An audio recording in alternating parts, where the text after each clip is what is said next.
On the podcast today, we are going to dissect chapter 37 of the Tao Te Ching, which makes up the 37th episode of the 81 meditations on the Tao Te Ching. And as usual, Guiyang will read Jia Fu Feng and Jane English's translation, and I will read Derek Lin's translation. Tao abides in non-action, yet nothing is left undone. If those in power observe this, the 10,000 things would develop naturally. If they still desire to act, they would return to the simplicity of formless substance. Without form, there is no desire. Without desire, there is tranquility.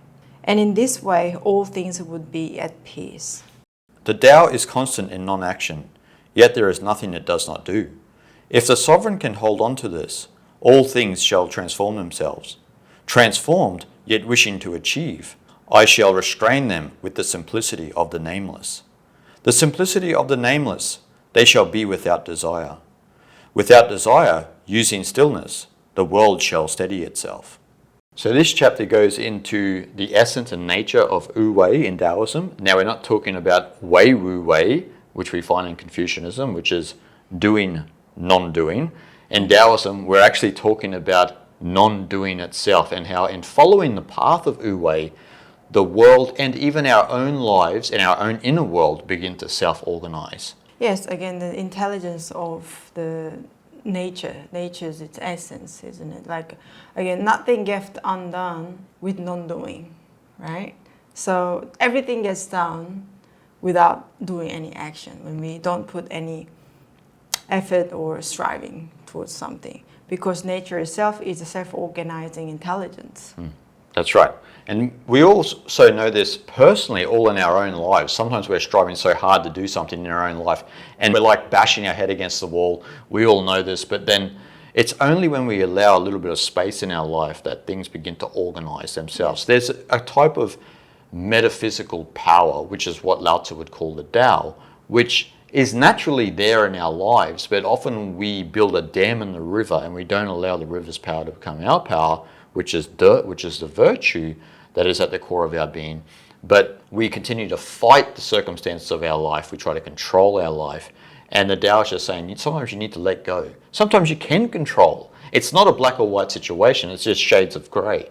Sometimes you can control the circumstances in your life.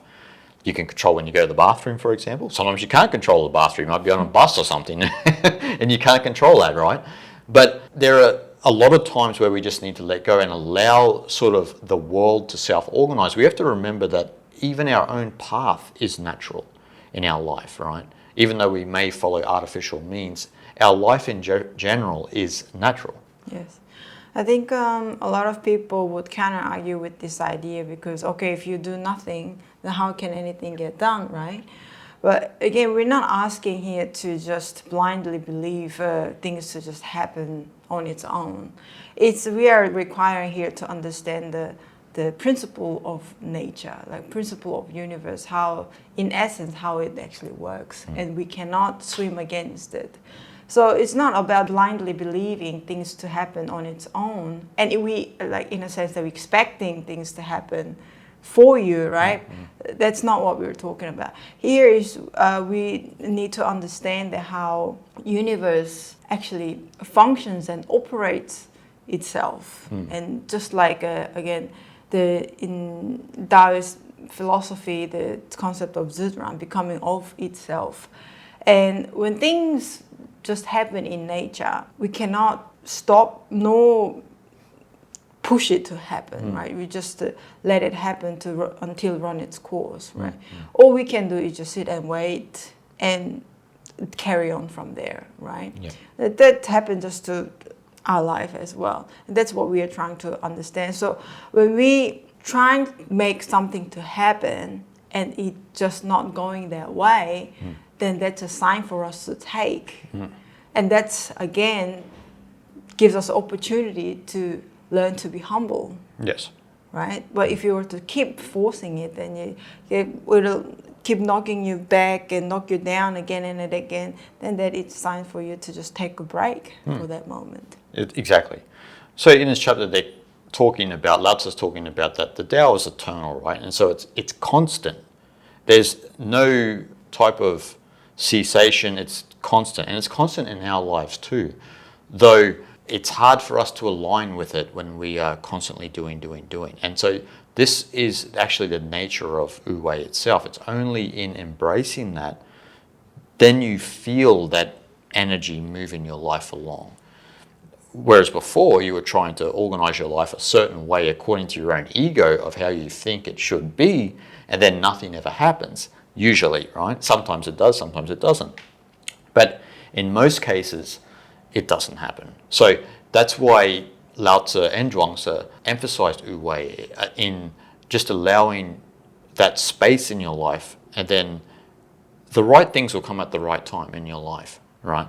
And none of us are disbarred from this. We are all a part of it, but we get ourselves in trouble when we forget this naturalness, like you said, that Ziran, that aspect that everything is of itself, self-so nature, right? So the spontaneity of itself. And so we forget that we are spontaneous as well. And so then we organize our lives a certain way according to our ego, and then, we bear the consequences of our own decisions. Yes. Whereas Lao Tzu is saying in this chapter, even if we looked at rulers, right?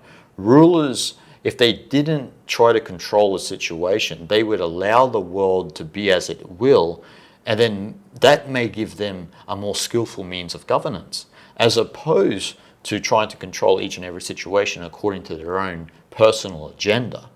And so, as we know in Taoism is about eliminating all personal agendas. You cannot be part of one group or you favor this political ideology. You are automatically not a Taoist from that perspective, because Taoism is anti-ideological, it's anti-political, it's anti-groupthink. A lot of people, especially in this day and age, will do anything to align with any type of group, no matter whether it's religious, racial, sexual, whatever.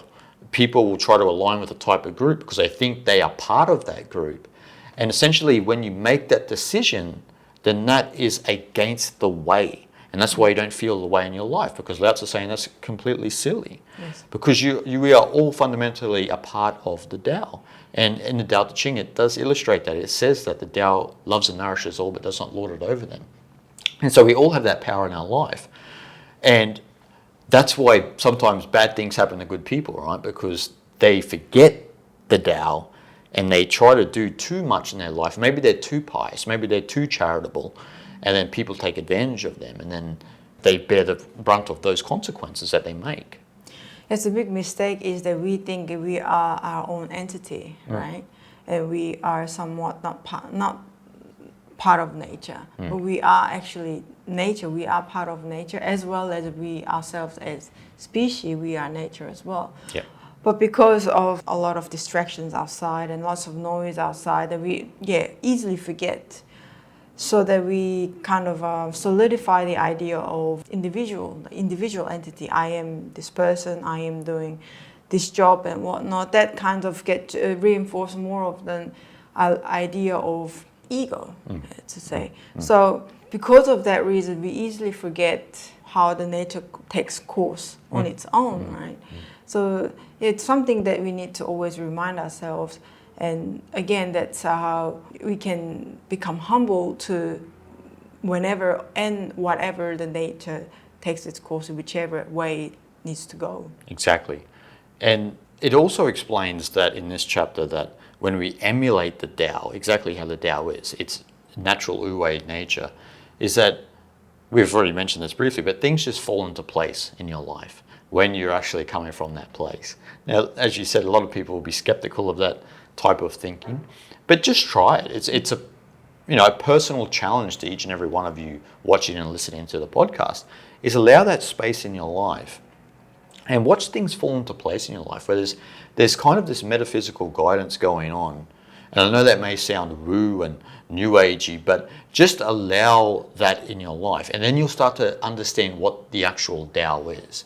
And then you'll know then what's the path forward for you. And maybe you want to be a writer or something, and you'll feel the Tao in your life because certain situations happen. It's, as Joseph Campbell said, the universe opens doors for you where there are only walls. Yes. And so that's kind of what happens in all of our lives when we let go and we give away the power that we always wanted to get the power that we never knew existed, but that's what we always wanted. We just never knew that power existed, and that's the Tao, right? And so what happens is when things start falling into place with you, then you start to align with the right people, you start to align with the right circumstances. This all happens. But in saying that, Lao Tzu has a warning in this chapter, subtly, that even when that happens, say if you're working on a project, everyone's in the flow of the Tao, so to speak, you can be very enthusiastic. You want to go out there and achieve everything and do this and that, but you need to know when to refrain from doing too much. Because it's like martial arts. You need to be skillful at applying pressure, but you need to know when to refrain. It's understanding the cosmic principle of yin and yang, how to conservatively use the yang, but remain in the yin, and always embrace the yin. And that's how we're supposed to be as humans, but we forgot that. And so we live in a yin-deficient world where we're all yang, and so then we're all hyper-enthusiastic, we're all trying to make this and that, and then people are burning out left, right, and center because they're trying too hard to accomplish something and not allowing that space in their life so that the Tao can take over and make things happen for you. Yes. And so we've all fallen for that, especially in our younger lives, right? Like, especially when people are studying and this and that, you're trying so hard to get the grades and this and that, and you've just left no space in your life to even consolidate memories. Mm-hmm. And so you're going to sleep at 2 in, you're waking up at 6 at night, you haven't consolidated anything that you've studied yesterday. Yes, yes. And then the test the next day is completely useless. Yes, yes. Well, that happened a lot to me, actually. I have no memory. The memory function is completely lost. But yeah, so again, like instead of inserting ourselves as an agent, like agent to the world, like again, the individualistic way of identifying ourselves as an agent, instead of doing that, we need to embrace as we become like an instrument for the Tao, right? Mm-hmm. And we are let the Tao take the course of your own life, if that makes sense, and you just be away from its way, really. Mm. So that, again, in that way, things will fall into place. And again, time to time, it'll challenge us to, move things here and there, so we get obstructed by it and we feel frustrated and whatnot. But again, that's the time to move away from the obstacles. Mm. So let the Tao takes its own course, and wherever it will be. And yeah, we need to, again, the acceptance, isn't it? Like whatever it brings to you, you need to be able to accept, and it sometimes takes a lot, but yeah, that is also part of nature. Yeah. Well, this is the integral Advaita of Taoism, right? The integral non-dualistic perspective, what you were talking about. That subjective agent that thinks it's running the show. And it's the subjective perspective that we need to downregulate. Not just in Taoism, this is also in Advaita Vedanta, Vajrayana Buddhism, Mahayana Buddhism, and these non-dualist schools, where you find in Vajrayana, for example, the great teachings of Dzogchen, and obviously Advaita Vedanta in Hinduism, where it's not your will, it's only Shiva's will. Yeah. You think that it's you doing this, but it's something greater than you. Okay, you can celebrate the achievements and this and that, but as Lao Tzu warned, don't get too caught up in that, because it's not really you. You're part of something much greater than who you think you are as a subjective person. And even if you think about that even in a very generic sense, think about Alan Watts's metaphor of the planet peopling, right? Just as an apple tree apples, the planet peoples. So we are part of something much greater, and not even just the Earth. We're part of the whole multiverse, universe, whatever you want to call it, the whole cosmic sphere, and you're an outgrowth of that. So all you really are is a localization of the one consciousness. Yeah. And the problem is we identify with the equipment of this localization, this focal point. So we identify with the body, the mind, and we forget our ultimate nature. The body and the mind is functioning in a certain way because it wants to use you in a certain way to achieve whatever result it's going to achieve. And if you look at it from a Taoist perspective, there's not really a reason for it to happen, because essentially, as Zhuangzi said, it's aimless in a sense. Like in aimless wandering, that's actually what the nature of the world is. It's not something that we come to a logical conclusion about. Because, if Zhuangzi was arguing with the scientist is trying to argue with Zhuangzi about what's the logical reason for the universe, why are we here, and this and that. And Zhuangzi is saying, you're missing completely the whole point. The whole point is just to live and just to be. Yeah. It's not to overthink about why we're here. And this is why he emphasized rambling at ease.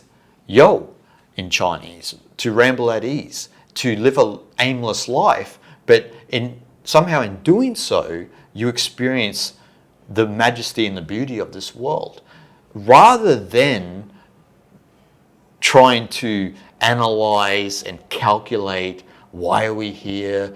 What is the neurons in my mind doing? It gets to a really nutty place where you try to crack the egg into 1,000 pieces. Yes. And Zhuangzi said, no, you should have just embraced it as a whole, but you decided to peel it apart, and you think that you're going to find the nature of existence through subtraction.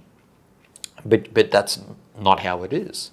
Yeah, nowadays what a lot of people think that intelligence is to know a lot, as in very rational way. Again, with lots of information nowadays and on your tip of the hands and tip of the fingers, that you have so much information, very convenient to know a lot of things. And if you remember all this information, you apparently are a very smart person or intelligent person. But unfortunately, a lot of people do believe it, and especially the young generation nowadays. They just regurgitate what they saw, what they read on social media, that they look like they're a smart person or know more than others, and so they just want to stand out in front of everyone else, right? That's nowadays a definition of being an intelligent or smart person, unfortunately. But obviously in Taoism, it's completely the other way around.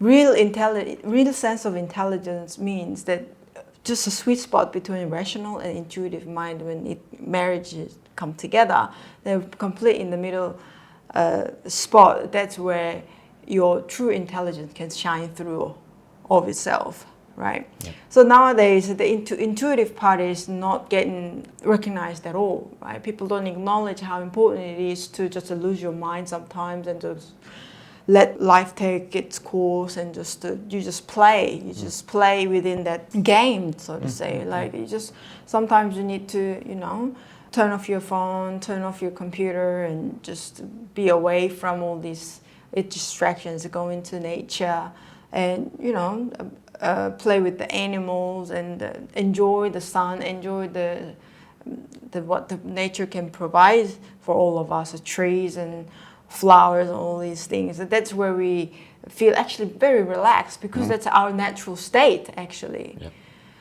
That's when intuitive mind gets stimulated, and that calmness can only bring the real sense of intelligence, I think. Yep. And that's what we forget, and it's very easy to forget. Why? Because the screens nowadays are everywhere, so we easily get distracted.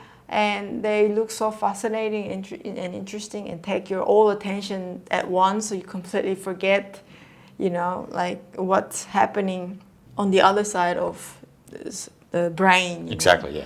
So that's where we are at, unfortunately.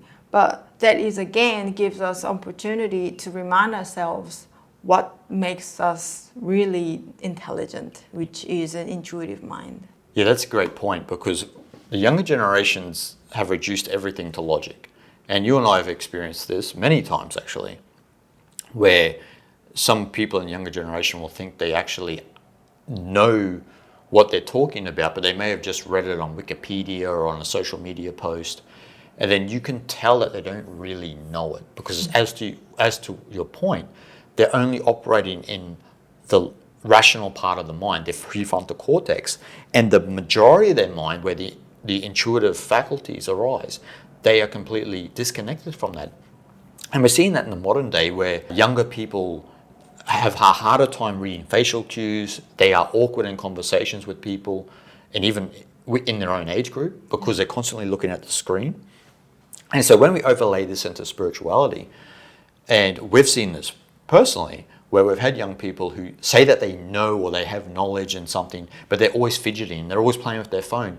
That is the red flag that they don't really know, because once you understand this knowledge, you become calmer. You play less with your phone. You don't even want to play with the phone, because you are coming into contact with that undifferentiated consciousness that Zhuangzi talked about, and Lao Tzu and Ramana Maharshi, whoever you want to talk, that impartial perspective. And so you understand the intuitive faculty. And I'll be serious here, and I've said this on the podcast before, if you're always playing with your phone and you're always engaged with some mental activity, you're never going to understand the depths of Eastern spirituality, understand the nature of reality. You can never. And there's no two way about this. You can't understand it, because you've got to continually fall in love with silence, because silence is the nature of the mind itself. Yes. And so the more you come back into that intuitive place of that emptiness, where you understand that the mind is empty, spontaneous, and free, you fall more in love with that than playing games or scrolling the Facebook feed.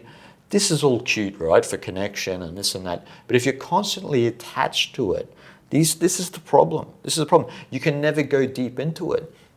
And you and I have held things before where we've told people not to use their phone and this and that. But it's like a drug addiction where the people continually play with their phone, even though we had suggested not to. And so it's a real blind spot for a lot of people. And to speak to what you were talking about with that intuitive aspect of mind, one of the greatest stories in the Zhuangzi text is the happiness of fish, right? Zhuangzi's talking about the happiness of fish to Weizi, one of his good friends. And the interesting thing about this story and the Zhuangzi book in general is a lot of the younger generation that can barely understand the Zhuangzi. Now, the Zhuangzi is vague and mysterious, don't get me wrong. Our generation, everyone listening and watching and older, find it difficult as well. But the younger generation find it very difficult because it's such an intuitive book. It speaks to something deeper within us. But it does it in a way that's very clever, because it circumvents logic and rationality and gets you to that deeper place without logically doing it. Zhuangzi he's a magician at doing that, right? And so in the happiness of fish story, where Zhuangzi sees the fish just jumping around and playing, and Zhuangzi says to Weizi, he says, look how happy the fish are. And then Weizi says, how do you know they're happy? And then Zhuangzi says, how do you not know that I know they're happy? So, we have this kind of dialogue. But the point is in the story, one of the aspects of the story, we won't go in depth, we may do that another time, is that Zhuangzi is saying to Weizi that you are ignoring the intuitive part of reality. Because just as we can see fish playing, or we can see some dogs rolling around together on the ground, we know they're happy without having to logically break it down or rationalize it. Yes. But we live in a world, and Zhuangzi obviously still lived in that world as well in the Warring States period, where people continually over-rationalize things and said, oh, well, how do you know they're not happy? We don't have any evidence and this and that. And it's like, why don't you trust your own sensibility to the world? Mm-hmm. Why don't you trust your own intuition? This is how we understand facial cues and this and that. And this is why some of the younger generation now talk about how do you know I'm angry? How do you know this and that? And it's like, well, your face speaks 1,000 words. It's not rocket science. It's something that is an evolutionary sensibility that we've all developed. Yes. This is what intuition is. Mm-hmm. And you're telling me, your one little generation are telling the rest of humanity that ever existed that intuition is incorrect? It is. We do have intuitive errors. We make intuitive errors all the time. But intuition is correct primarily most of the time, especially with the subtlety of life. With fish playing in the water, all right? We know that the fish are happy. And we know when the fish are angry. But I believe the intuitive error itself, it can it might come from rational analyzation, I think, analogy, I think. Of course. Yeah, there is obviously the negative side of just trusting intuitive, but that itself we will intuitively know when it happens, I think. Yeah. So in most cases, it is, I think, more beneficial as a human species to trust our own intuition. And again, that is a true sense of intelligence come from. When we talk about, let's say how, if anyone know the ancient Indian people come up with the idea of zero. Yeah. Right? The idea of zero as in mathematics and in numerology and whatnot. We can get into the very intellectual way in that way.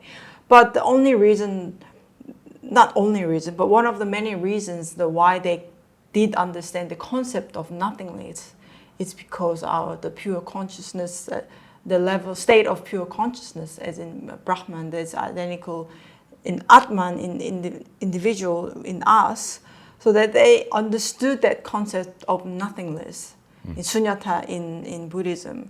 So that's how they also had an idea and a good understanding of zero, the concept of zero. So again, that's a perfect marriage between intellectual mind and the intuitive mind, that the wisdom and tradition that they had, right? So without that kind of understanding, they wouldn't have idea of what zero is. I mean, we won't have zero, I guess. Everything is something. Yeah. Everything is something. Yeah. Not everything is nothing. Yes, everything yes. is something. Yes. And even when we talk about Taoism comes from that zero perspective. You know, it is a meontological system. It's a science of nothingness, basically, or a system of nothingness, I should say, which is identical with Brahman. Tao is identical with Brahman in the sense that they're undifferentiated consciousness. It's the one undifferentiated consciousness, the one substratum that connects us all as one. And so to go back to sort of what we were saying towards the end of this chapter is that to really connect with the Tao, it is imperative that we free our mind of distractions, as you were talking about before. We need to free our mind of distractions, because how can we actually experience Wu Wei or even know what Wu Wei is if we're always doing? Yeah. And I know a lot of people these days will make a statement, a false statement, that, oh yeah, I just do everything, but I'm not there and this and that. But then you see them get angry and so forth and so on. And so you know it's complete bogus. And so we have to be serious about this. Like, have you actually experienced what Wu Wei is? Do you know what it is? And you cannot know what it is if you're always thinking, if you're always distracted. How many times did you play with your phone today? Just ask yourself, how many times did you look at that screen? And that's something we all need to ask ourselves, particularly if we are focused on understanding the deeper knowledge of these traditions, particularly Taoism, because we just can't have the distracted mind. And I mentioned in a few of my books, I think Science, Practice of Humility and Enlightenment Now, where we understand the subtlety of that sort of divine energy and its relationship with nothingness, emptiness, shunyata, if you will, is that it gravitates to what is empty. And so that is how, like we mentioned before, when you allow space in your life, it enters and does its work, whatever it needs to do. It won't be how you think it was going to turn out. Yes. Right? But this also goes over to how we create in the first place, and how we develop ourselves, cultivate ourselves, and kind of attain a greater understanding of the world from this perspective as well. Because when you have an empty mind, the Tao, and they say in Hinduism, the Dharma, the virtue, goes to what is empty. It can't go to what is full, because there's a dam in the river. It can't use you. If there's no dam, then the river's flowing freely. Yes. And so the only way it can do that is if that aspect of life is empty. And what we're talking about here, as in terms of spiritual practice, is if your mind is empty. Because the nature of the mind, again, is empty, spontaneous, and free. And so if it is in its nature, the Tao, Brahman, if you will gravitate towards that. And whatever happens will happen. Yeah. However it uses you will use you. But it will be in a very subtle way, and it'll be in a way, as it says in this chapter of the Tao Te Ching, which will bring people towards you, which will change the world in a subtle way. So in Chinese you have Ying, right? And Ying is mutual interdependence and harmonic resonance. So when you align with that, you experience this Ying phenomenon where you bring people towards you not because you were asking them to, but because there's kind of a gravitational pull that whatever that person is doing, there's something sincere and real and authentic about what they're doing. Yes. Now, obviously, in the modern day with pop culture, this is manipulated because of clever marketing tricks and stuff like that. But we're talking about on the spiritual aspect. We're talking about maybe the spiritual teachers that you resonate with, or maybe just the friends that you resonate with, and maybe the path that you're following. It's spiritual, but also I think it's very natural principle based philosophy as well. It's not like not in a way that people would take it wrongly in spiritual per se. It's philosophically and it somewhat logically makes sense too, because yes, where does water flow? The lower place. It's just how it is. We cannot change it. No. And just like that, in the nature, it gravitates towards something that's empty and spontaneous. Yep. Its movement is spontaneous. So that if we become that, the Tao, the way we always live through you, and you become just a complete empty vessel of the Tao. Yeah. Beautiful. And that lowness, emptiness is related to one of the core principles of Taoism, is humility. Yes. Right? Having that honest humility that is not contrived. That's actually a real humility. It's not an unctuous humility that you find in Charles Dickens' novel, David Copperfield. It's an honest humility, real. And we all have that, as Lao Tzu and Zhuangzi even mentioned this. He mentioned it as a sprout, like a moral sprout that we have. That's just natural. We have this natural humility, but it gets crushed. Yes. As we go through socialization and education and everything, and it just gets crushed. And then we become go-getters, and whoever's in our way, just get out of my way because I need to get over there. But when you remember the humility, when you remember your nature of the Tao, it's natural that you harmonize with that humility. And as you said, that Tao seeks the lowest places as water does. And then that's where that paradoxical power comes from, because water being the most paradoxical, powerful force in nature. Likewise, if you have that authentic humility, which is not contrived, and your mind is immersed in that nothingness, in that stillness, in that presence, more often than being distracted, then watch what happens to your life. You know, you will bring something into the world that no one could ever imagine. And even if that's just bringing another peaceful being into the world, you'll attract people to you because that's your ultimate nature, is that. And so that's really the nature of this chapter, isn't it? Yes. So guys, we hope you enjoyed, and we'll see you guys next time.